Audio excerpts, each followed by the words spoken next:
Good morning. Welcome to Arlington Street Church, gathered in love and service for justice and peace. Welcome to the soul of Sunday. We are Unitarian Universalists. Ours is an historic faith with a progressive theology. We affirm the worth and dignity of every being, and that we are all deeply interconnected. We are bound to one another not by creed, but by covenant, and we are called to love with open minds, open hearts, and open hands. Whoever you are, those of all nations, all creeds, all colors, all kinds of love, you are welcome here.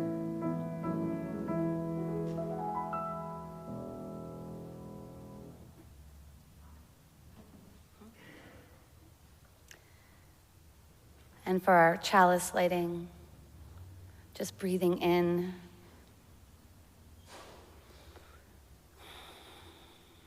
It is only through our willingness to go into and be with the dark that we can truly free ourselves into the light.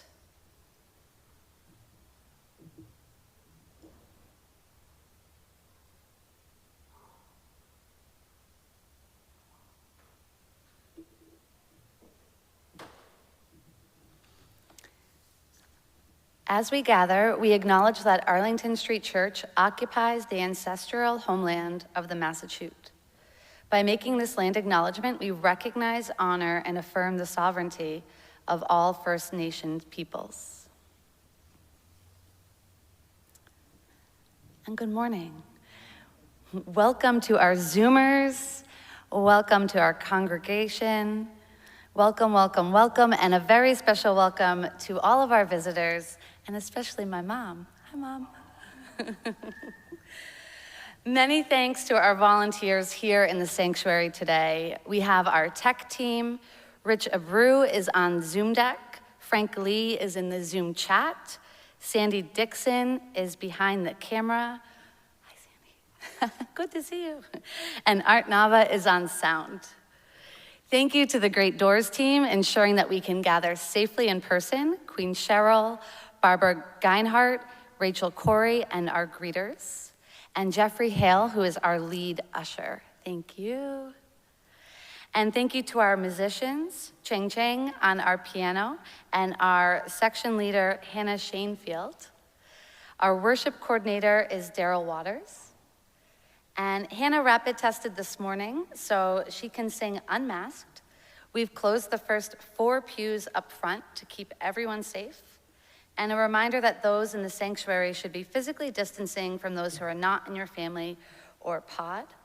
When your pew is full, if it fills, please close your pew door so people who arrive after you know that it's full, even if you're the only one sitting there. And finally, for those who are new to Arlington Street, a very special welcome to you. Please go to ascboston.org and sign up for Snapshot, our electronic newsletter, and follow us on Facebook, Instagram, and YouTube. Whether you've been coming here for years or today is your first time at Arlington Street, welcome home. Good morning. Today's speaker is Melissa Dugalecki, who is a writer, public speaker, emotional intelligence, and business coach.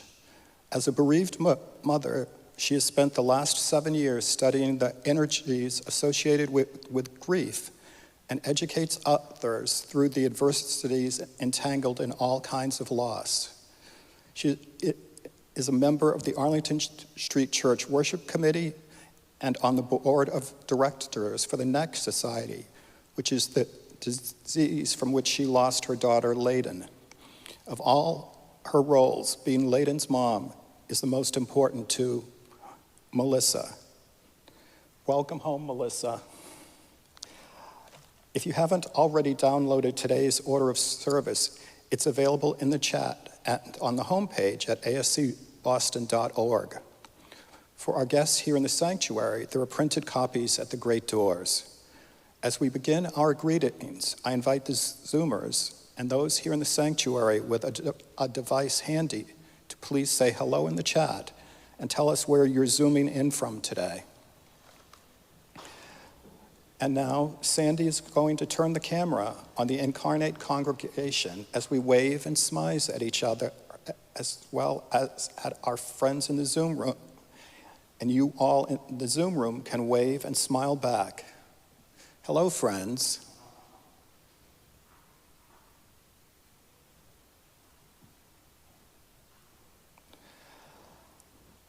Let's all engage that Arlington Street spirit of welcome that transcends physical distance as we greet one another heart to heart. And now, please stand as you are willing and able and join in singing hymn number 123.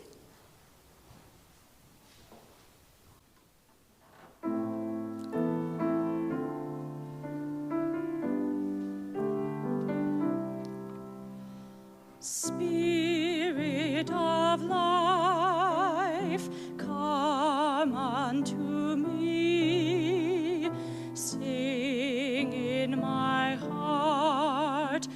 all the stirrings of compassion blow in the wind, rise in the sea, move in the hand, giving life the shape of justice. Roots hold me close, wings set me free. Spirit of life, come to me, come to me. Spirit of life, come unto me. Sing in my heart all the stirrings of compassion. Blow in the wind, rise in the sea, move in the hand, giving life the shape of justice. Roots hold me close, wings set me free. Spirit of life, come to me, come to me.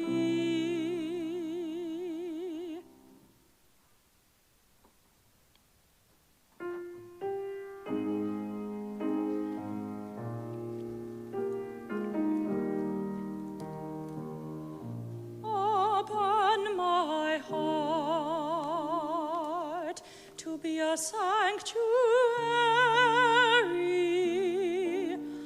all made holy, loved and true, with thanksgiving. I'll be a living sanctuary for you.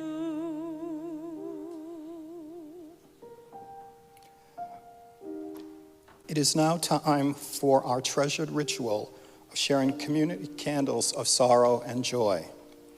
These candles were submitted on our website by the Friday evening deadline. If you didn't submit your candle and have a joy or sorrow to share this morning, please wait until the third candle is lit, the silent candle, and then type your joy or sorrow in the chat. Zoomers are invited to light silent candles at home. Those in the sanctuary are invited to light a silent candle at the table up front to the right of the Gleason podium. In addition to sharing our sorrows and joys this morning, let's reach out to one another in the week ahead, staying connected. May these times remind us of how very precious this beloved community is. We need one another. Whether together or apart, may we stay very close. And now, in the spirit of invocation, let's join in singing Sanctuary. The words are printed in your order of service and in the chat.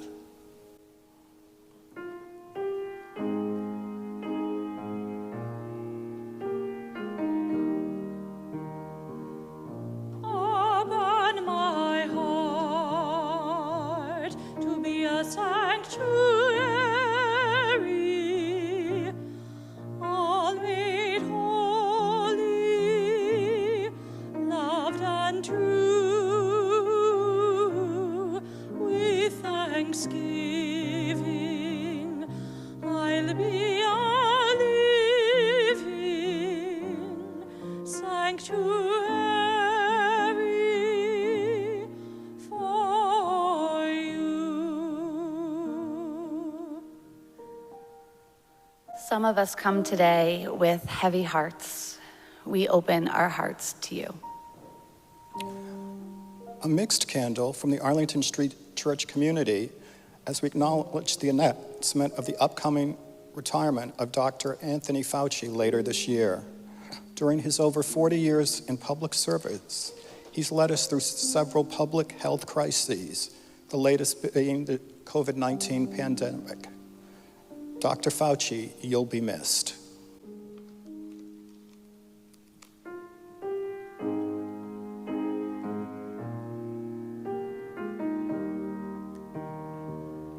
Open my heart to be a sanctuary, all made holy, loved and true. With thanksgiving, I'll be a living sanctuary for you. Some of us come today in joy. We share your joy. This is a personal candle of great joy as I celebrate with my dear friend Ellen Crosby and her husband Jim the birth of their first grandchild Aiden, and of course his parents, their son Brendan and his partner Juliet. Aiden, you chose the right family. And our final candle of joy today is from the Arlington Street Church community, that even in the midst of the final days of summer, that we continue to connect with each other in so many meaningful ways. In our Hollywood squares, we can still join together as we help sustain and support each other.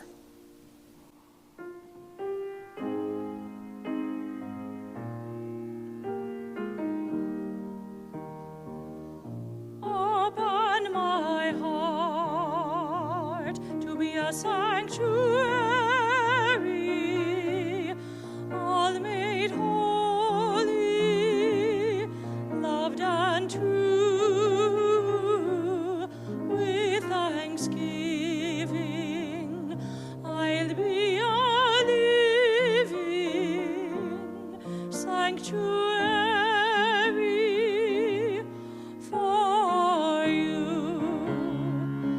Open my heart to be a sanctuary, all made holy, loved and true. With thanksgiving, I'll be a living sanctuary for you. For all of the sorrows and all the joys we hold in our hearts, we light a silent candle to remember and to rejoice. May the peace of this sanctuary enter into our hearts as we share a quiet moment together, breathing our prayers for ourselves, for one another, for our country, and for the world.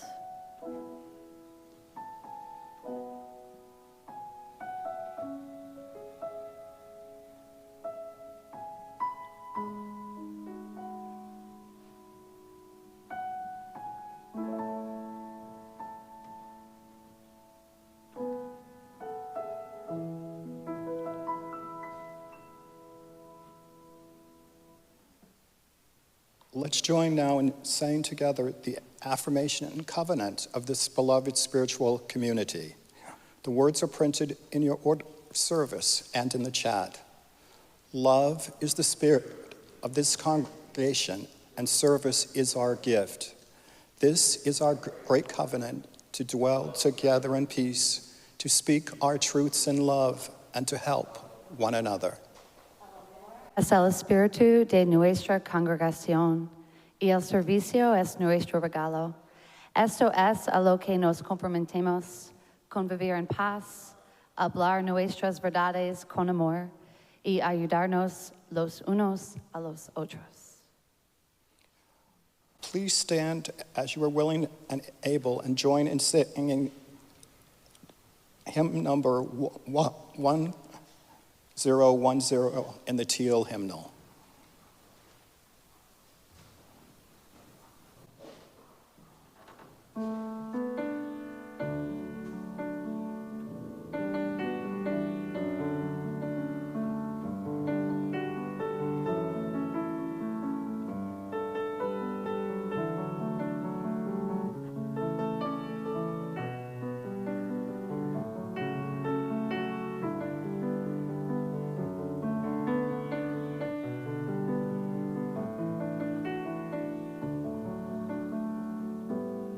We give thanks for this precious day, for all gathered here and those far away, for this time we share with love and care. Oh, we give thanks for this precious day. We give thanks for this precious day, for all gathered here and those far away, for this time we share with love and care. Oh, we give thanks for this precious day. We give thanks for this precious day.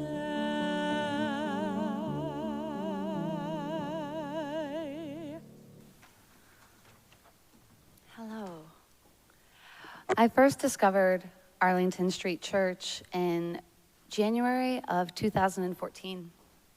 I was 8 months pregnant, skating on Frog Pond, and my daughter's father was a little bit nervous with 8 months pregnant skating on Frog Pond and suggested we check out this amazing church in which he had heard about. I came in and I loved the energy of Arlington Street immediately. But living 45 minutes away, I didn't think that I would be frequenting here often. Fast forward a few months, and my daughter Layden was born in February, and months after that, we spent a majority of her life right down the road at Boston Children's Hospital.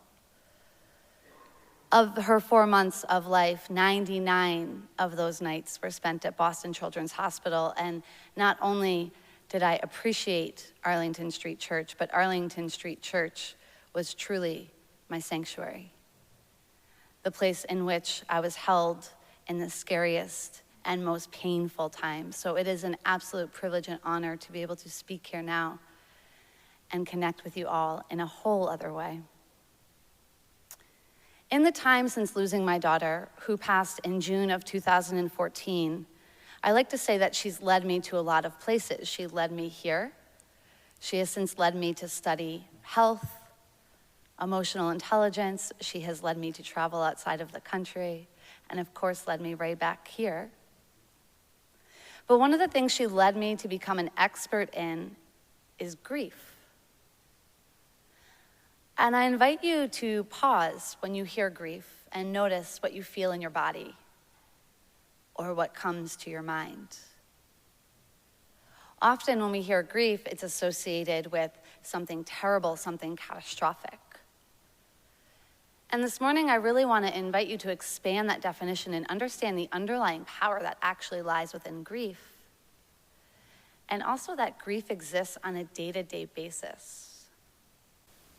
Truly, there is both birth and death every day in all of our lives. When we eliminate grief from being anything more than death, the loss of life, we are actually disservicing ourselves from truly understanding the natural experiences that we are exploring. And so I know that grief isn't usually the most popular topic, but that is why I believe it's so important to talk about. Because when we talk about it and when we understand it, we take our power back. Because for me, my process, it was very disempowering in the beginning. Some people thought I was contagious right? If they associated with me, they were somehow going to invite that into their life. Many people didn't say anything because they didn't know what to say, right? I'm sure a lot of us can relate to that, myself included. I've done that. Some people wanted to rush my healing. It will get better when, or at least. And so what I really sought to do is to understand what was happening at a deeper level so that it didn't have so much power in me, because when we are experiencing grief, there's a loneliness there. There's an isolation. There's a feeling of not being seen. But when we don't know how to navigate the process of grief, and I want to distinguish these two things. There's the energy of grief, and then there's the process of grief. Now, the energy of grief is something in which we have very little control over. It's going to be different for all of us. In fact, my grief counselor told me that we don't suddenly create new energies in our ways of being when we're grieving. Our grief takes a magnifying glass and pulls it to the top. So if you struggle with anxiety, in your grief, you will likely be much more anxious. If you have anger, in your grief, you will likely be much more angry. So there's the energy of grief, which is going to be the emotional experiences in which come up and surface, but there's the process of grief, which is something that we actually do have control over. But because in our society, we get a little bit like, stay away, right? When it's grief, we're actually disempowering ourselves and we're making this energetic portion a lot harder. So it is my mission and my vision to empower people in all aspects of their life. And particularly this morning, empower you all to see what is really there hiding and available in our grief. And first, I want to start by giving you permission to grieve. To grieve whatever it may be that's coming up that is a loss or something that was taken from you. Maybe it was a job, maybe a relationship, maybe a loss of a future that you envisioned, maybe holidays or traditions or connections the past couple of years as we have not been able to navigate ways that we previously were. Maybe it's the loss of a pet, maybe it's an empty nest. Maybe it's a fertility journey. There are griefs lying in all of these spaces that represent loss. And so the first thing I invite you to do is give yourself permission to grieve. Now, I'm not saying sit in it or let it have control over you, but I'm saying we don't want to resist it. Think of it like a wave crashing down. When we try and fight that wave, we're making it a lot harder for ourselves. When we go with that wave passes. And grief is a wave. And it will come and it will pass, and it will come again and it will pass. It's not linear, right? I'm actually in the process of publishing a book in which I am writing an opposition to the 5 stages of grief. And because I believe that does a disservice in our ability to navigate it, it creates pressure because my experience will be very different than yours and yours and yours because we are different human beings. Now the process, as I said, can be more universal. So this is so important because unless we give ourselves permission and we acknowledge that our experience is actually grief, we can't fully heal. And we're so quick to dismiss anything in our society that feels sad, right? We tell children, don't cry, don't be sad, rather than allowing them to identify and express what they're feeling. I found in my own journey as a bereaved mom, as losing your child is considered in this invisible hierarchy, which I am seeking to disarm the hierarchy of grieving, that other people couldn't feel their grief or pain around me because I had lost my daughter. So therefore, because I lost my daughter, their loss didn't matter. And that set me on a crusade to really empower everybody, right? From not a place of lack, but from a place of abundance. And abundance doesn't only exist in places that feel good. But just because one person is experiencing pain does not minimize or negate somebody else's. And I want to really be clear in that and let that land, right? We don't want to compare, right? If you're going through a divorce, it's not any more or less challenging if somebody's lost their pet or lost their dog or breaking up with their boyfriend, girlfriend, significant other, whoever it may be. They're all their own experiences. So that's step one. Now, I want to share a couple of things that are supportive, because grief can feel very disempowering, but as somebody who has really studied and understood it, I really believe that it can be one of the most powerful, energetic forces in which we experience during our lifetime. And we get to choose how we manage that.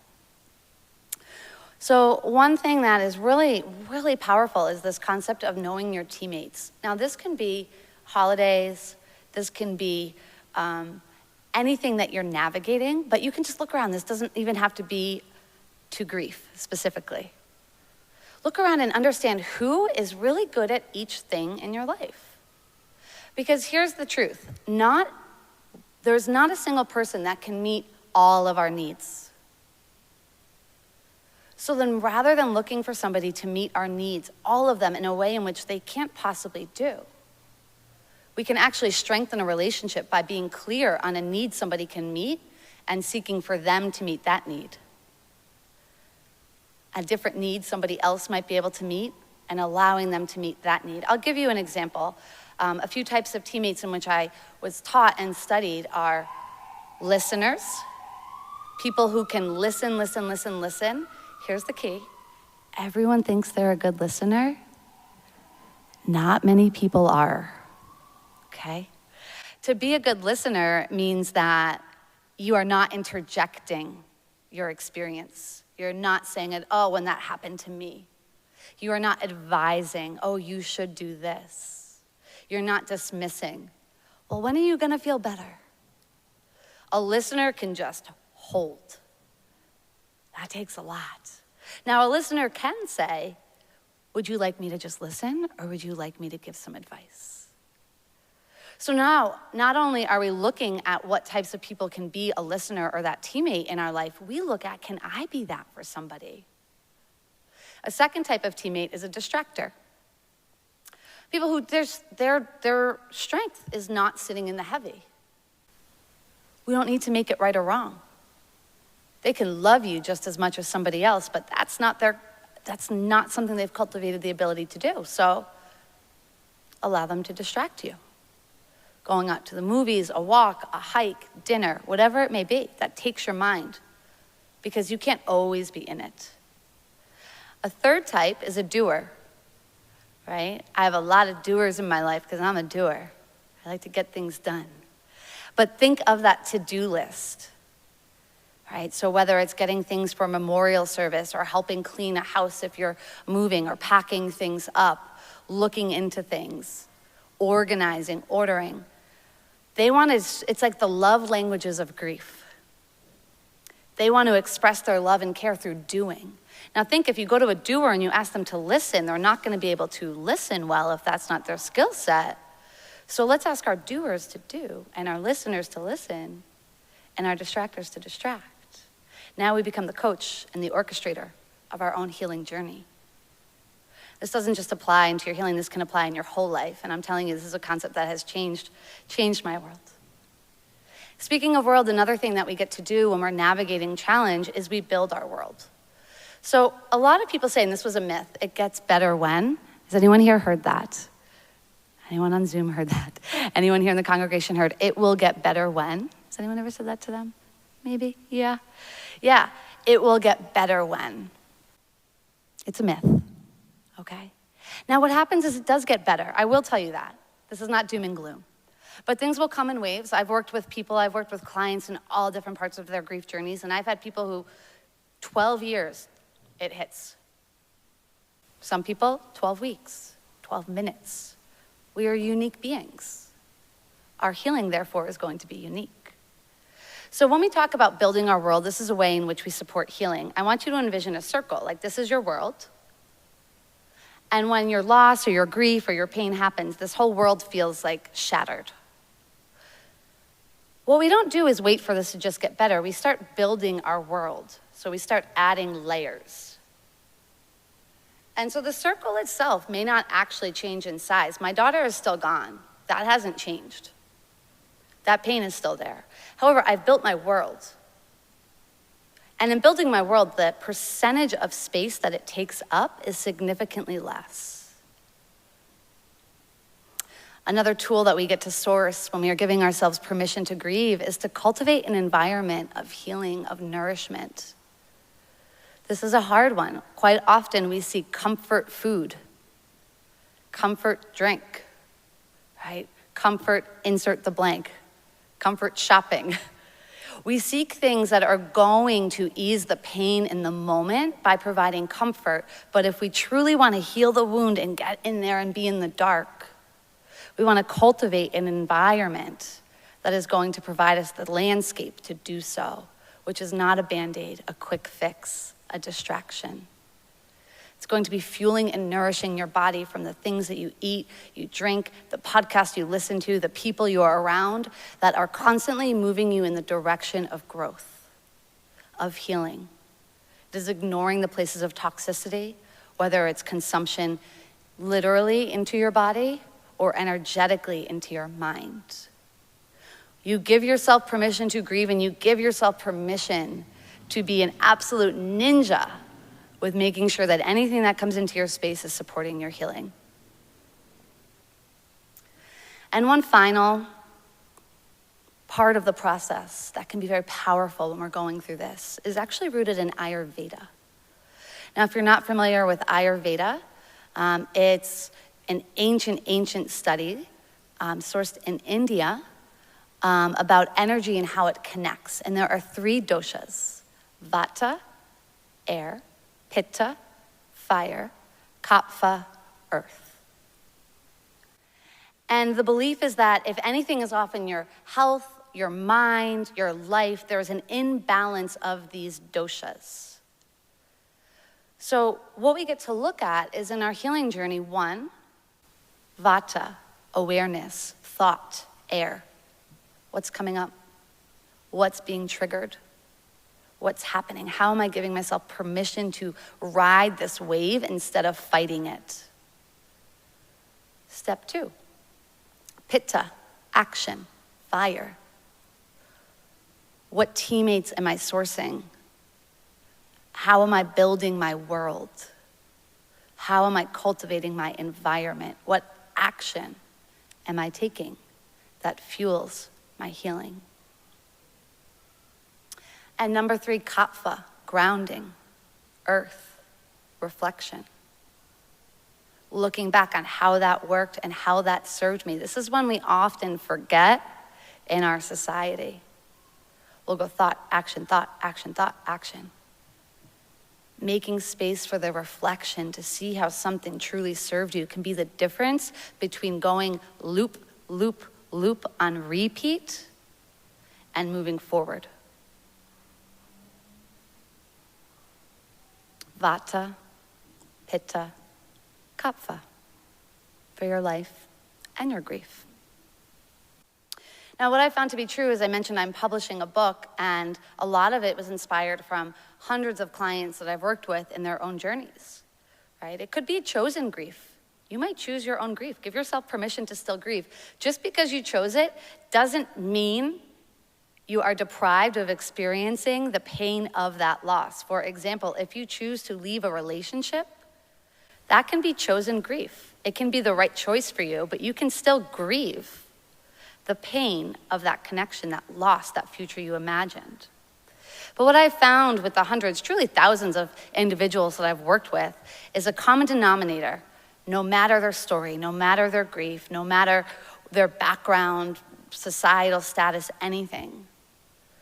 Through understanding the process of grief, ways to navigate the process, they can manage the energetics more powerfully. And what they report feeling is relief, empowerment, self-connection, self-understanding. And with that self-connection and understanding, greater connection to others. Because the truth is, we can only connect as deeply with others as we connect with ourselves. Let grief allow you the space to know yourself so well. so that you can connect with others so much more deeply. And so, friends, I know that grief can feel a little yucky. I acknowledge that. But it is my hope that if we can alleviate the layer of not understanding what is happening, of not recognizing that our trauma that could have nothing to do with our current grief, our past wounds, whatever it may be, is all up to the surface, then we can remember that there is a massive power there for us too. Because the truth is that energy, grief is an energy. It's an energetic experience that moves through us. Energy cannot be created or destroyed, but it can be transformed. And so we, through giving ourselves permission to grieve and understanding ways in which to fuel our growth through doing so, when we remember that, the power, the depths of the darkness, when transformed, can truly become the most sacred, potent path to the light. So, let us commit or invite in the possibility that we are no longer running from grief. We are not hiding it. We are not stuffing it down. We are not pushing it away. We are not searching for an invisible finish line that doesn't exist. But rather, we are pausing. We are witnessing. We are allowing. We are sourcing. And we are trusting. Because when we choose those, there is no power or experience that could ever be more powerful than what's available within you.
This son of mine I love so well, and oh, the toll it takes. I would give to him a garden and keep it clear of snakes. But the one thing he most treasures is to make his own mistakes. Oh, he goes charging up the cliffs of life, a reckless mountaineer. I could help him not to stumble. I could warn him what to fear. I could shout until I'm breathless, and he'd still refuse to hear. Oh, but you cannot close the acorn once the oak begins to grow. And you cannot close your heart to what it fears and needs to know. That the hardest part of love is the letting go. As a child I found a sparrow who had fallen from its nest, and I nursed it back to health till it grew stronger than the rest. But when I tried to hold it, then it pecked and scratched my chest till I let it go. And I watched it fly away from me with its bright and selfish song. And a part of me was cursing that I'd helped it grow so strong. And I feared it might go hungry, and I feared it might go wrong. Oh, but I could not close the acorn once the oak began began to grow. And I cannot close my heart to what it fears and needs to know, that the hardest part of love is the letting go. And it's only in Eden grows a rose without a thorn, and your children start to leave you on the day that they are born. They will leave you there to cheer for them, they will leave you there to mourn ever so. Like an ark on uncharted seas, their lives they will be tossed, and the deeper is your love for them, the crueler is the cost. And just when they start to find themselves is when you fear they're lost. Oh, but you cannot close the acorn once the oak begins to grow, and you cannot close your heart to what it fears and needs to know, that the hardest part of love and the rarest part of love and the truest part of love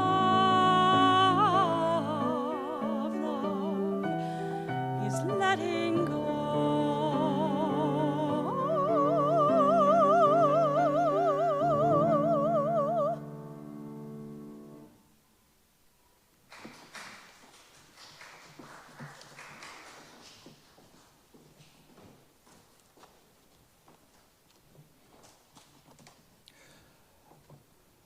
Arlington Street is entirely self-sustaining. It's up to us, and our generosity continues to be astounding. Thank you for your commitment to our staff, our building, and our beloved spiritual community. My family reunion was held in Valley Forge, Pennsylvania this year, and for the first time was hosted by two young women of the next generation of my family. Founded by my mother Leela and her sister Jenny over 40 years ago, the Coggins-Hinton family has met every 2 years since then. Only the pandemic was able to delay us gathering 2 years ago. It was especially lovely to be able to spend some time with my now 91-year-old Aunt Jenny and hear not just her memories of our family, but her hopes for our future. After I returned home, I came upon a poem entitled Family Reunion by the sublime African-American poet Rita Dove that I'd like to share with you now. 30 seconds into the barbecue, my Cleveland cousins have everyone speaking Southern broadened vowels and dropped consonants, whoops and caws. It's more osmosis than magic, a sliding thrall back to a time when working the tire factories meant entire neighborhoods coming up from Georgia or Tennessee, accents helplessly intact, while their children, inflections flattened to match the field they thought they were playing on, knew without asking when it was safe to roll out a drawl, just as it's understood potluck means resurrecting the food we've abandoned along the way for the sake of sleeker thighs.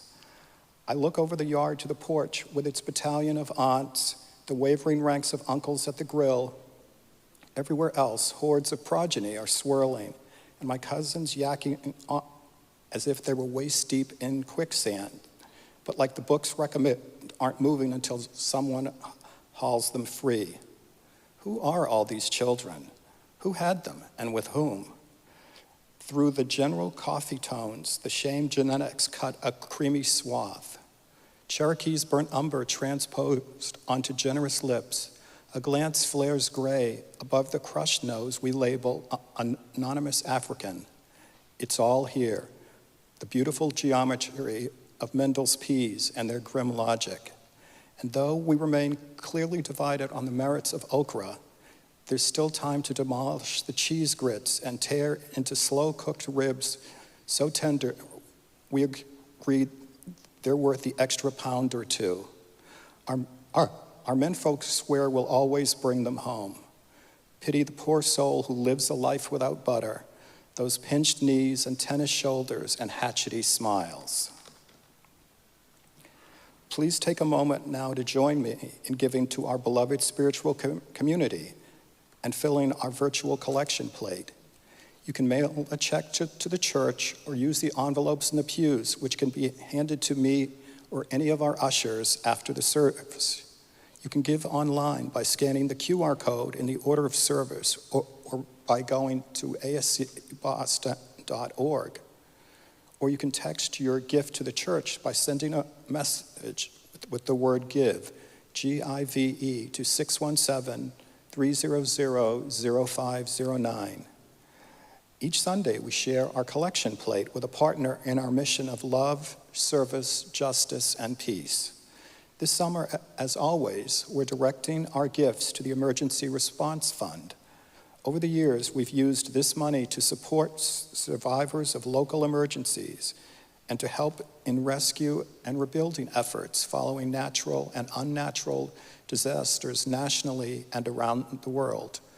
Greater Boston, as well as New Orleans, Houston, Puerto Rico, Indonesia, Sri Lanka, India, Nepal, Thailand, Haiti, the Philippines, Afghanistan, and the Ukraine. Thank you for your generosity.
There are weekly gatherings in the Zoom room for loving kindness, meditation, poetry, yoga, and writing. Every Wednesday, including throughout the summer, Reverend Kim and Reverend Beth host a tea party with a conversational prompt. It's a lot of fun. Information and Zoom room links are at ascboston.org. You don't have to be a member. You don't have to turn on your video or talk if you don't want to, and they're all free. All are always welcome. We have an exciting volunteering opportunity on Sunday mornings at ASC. We are need of additional lead ushers for our Incarnate Sunday services. This is a wonderful expression of being of service to our beloved community. If you are interested in helping out on Sunday mornings, please contact the church office. Thank you. In just 2 short weeks, we begin our new church year. Please join us as we welcome back Reverend Kim, Reverend Beth, Mark David, and the choir. First, though, join us next Sunday as our final speaker of the summer will be Art Nava, lead on our tech team. Art's sermon is intriguingly titled, The Casserole Reflex. For details on it, please go to our website, ascboston.org. Following the service, everyone is welcome to join the virtual coffee hour.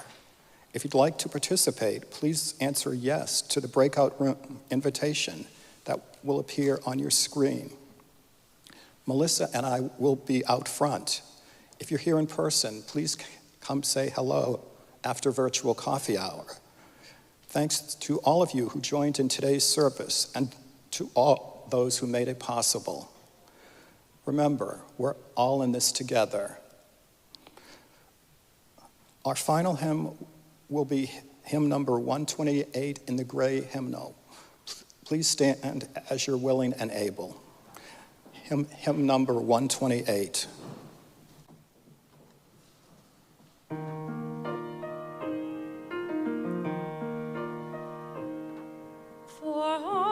Is our life, we sing our thanks and praise, for our life is a gift which we are called to use to build the common good and make our own days glad. For needs which others serve, for services we give, for work and its rewards, for hours of rest and love, we come with praise and thanks for all that is our life.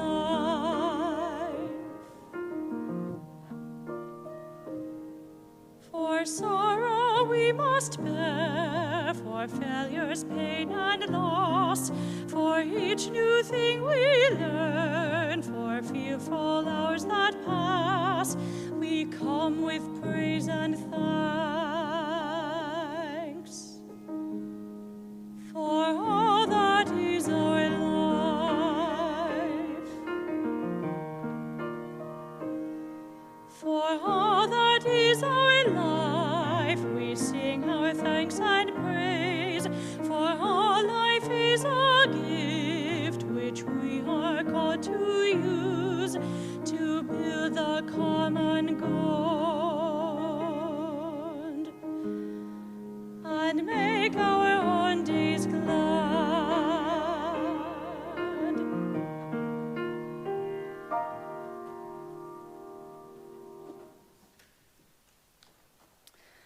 Before our benediction, I invite those of you in the Zoom room to please reach out your hands and touch the sides of your square. And those of you in the sanctuary to please raise your hands, palms out. Let's send loving kindness to the people to your left and to your right, sending loving kindness to the person on either side of you and to the people on either side of them. Send out love into this beloved spiritual community and feel it coming back to you. Love is the spirit of this congregation. And now, for our benediction, I invite you to put your hands over your heart in namaste. I bow to the divine in you. You are not your struggle, your loss, your grief. You are a beautiful, powerful being on a human experience. Let us treat ourselves with grace, love, and compassion. Let us treat each person we encounter as if they are carrying an invisible heartache that we can't see, but we honor that it may be there too. Let us choose moment to moment to be the healing for the collective by always returning to love. The service begins when the service ends. Bless your hearts. I love you. Amen.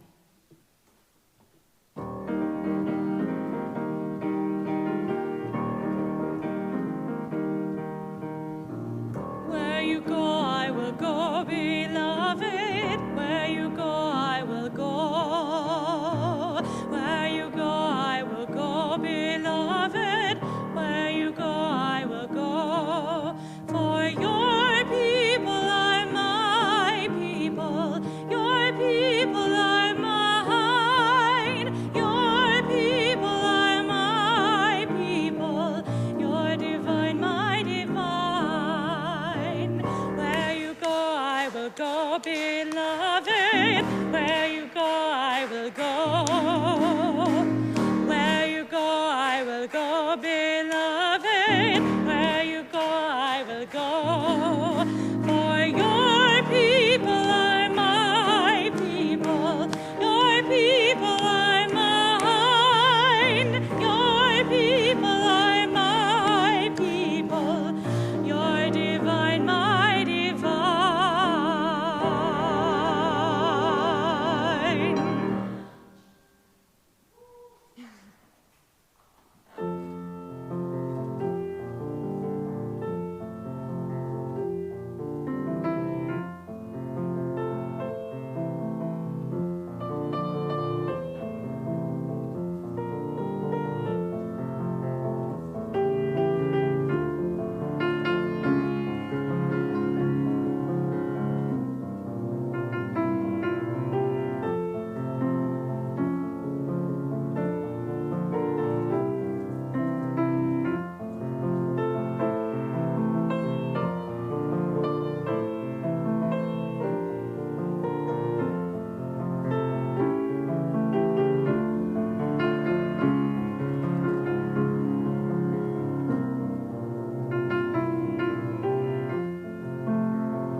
Please visit ascboston.org for more information about this historic Unitarian Universalist congregation. Arlington Street Church, gathered in love and service for justice and peace.